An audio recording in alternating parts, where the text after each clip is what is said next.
Hello, friends, how are you all? As I have told earlier, we will discuss chapters of grade 7 of social science.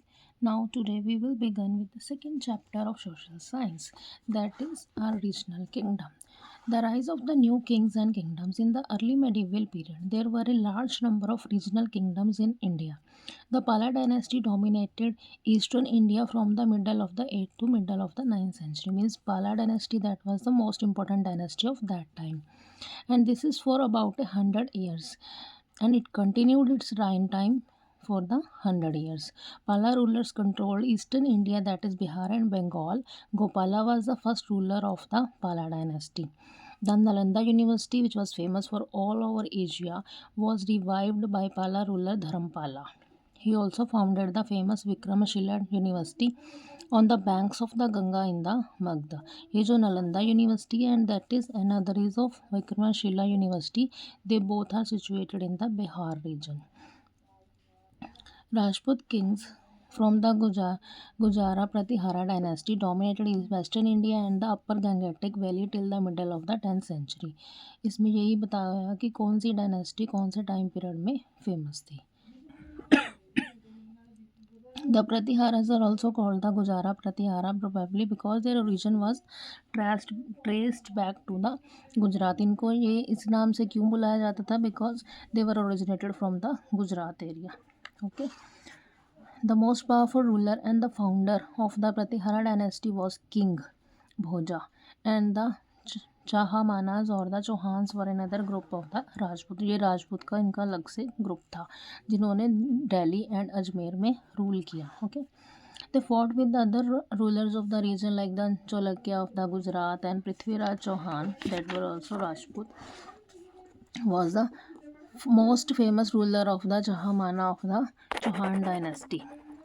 He defeated the Afghan ruler Muhammad Ghori in 1191 in the first battle of Tehran. ये आपको learn रखना है कि first battle of Tehran जो है कौन से year में हुई. ठीक है. And but was defeated by the Ghori in 1192 in the second battle of the Tehran. The Rashtrakuta dynasty was founded by the Danti Durga in 753 AD. And this question can also be asked in the exam. The Rashtrakuta dynasty was founded by who? Okay, they had their capital at the near Sholapur, Malkhed. The Rashtrakutas also allowed Muslim trader to settle and the permitted Islam to be preached in their dominions, and this tolerance policy helped to promote the foreign trade which enriched the Rashtrakutas. इसका meaning ये है कि राष्ट्रकूटा जो dynasty थी उन्होंने Muslims को allow किया कि दे कैन ट्रेड. ओके. इसकी वजह से इनका जो राइन टाइम था वो ज़्यादा इंक्रीज़ हुआ. मीन्स इनको राज करने की जो है मीन्स की व्यवस्था और ज़्यादा इनकी बढ़ी. The Rashtrakuta dynasty dominated Deccans and Maharashtra area flourished for about the 200 years. They were religious, tolerant, and supported Vaishnavism and Shaivism and Jainism. The famous rocket temple of the Shiva at Ellora was cut by the Rashtrakutas. This line is also important. जो famous rocket temple है शिवा का जो कि एलोरा में है, that was built by Rashtrakutas. Okay. These empires often fought among themselves.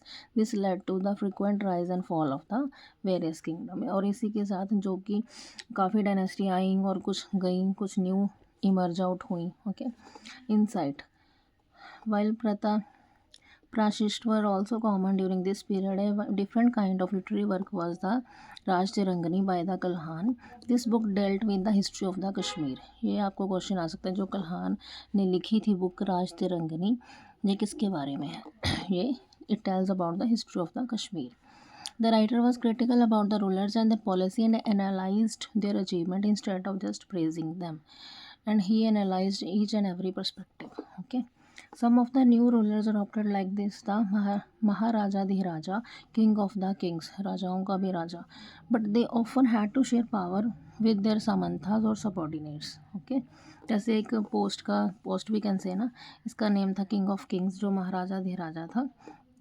But उनको क्या था कि शेयर करनी होती थी पावर अपने सबॉर्डिनेट्स के साथ. These Samanthas were given a portion of the land by the kings and in return they have gave gifts and extended them military support in times of war. ये जो Samantha थे ये फिर क्या करते थे, इन समंथा को क्या था कि इन्होंने गिफ्ट एक्सचेंज करके मीन्स किंग्स को गिफ्ट दे के देने होते थे और military support they have to provide also to the king.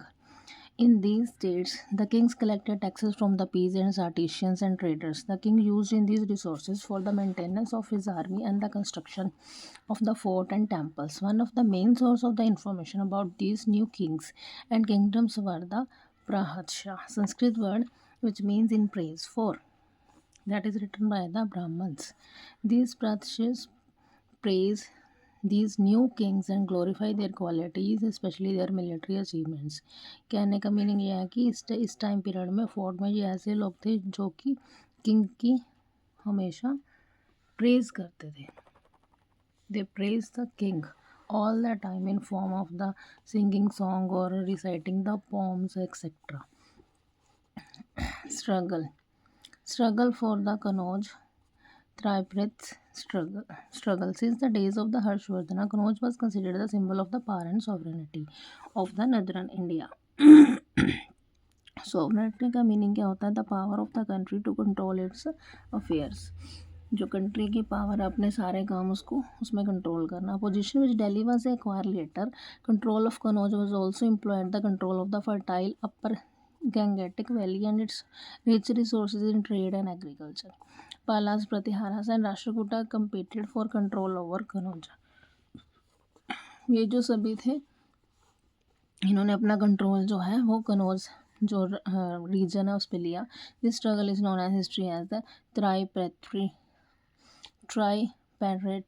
Struggle. This struggle weakened all the three dynasty. इस स्ट्रगल की वजह से ये तीनों डायनेस्टी थी जो वो वीकन अप हुई. Okay.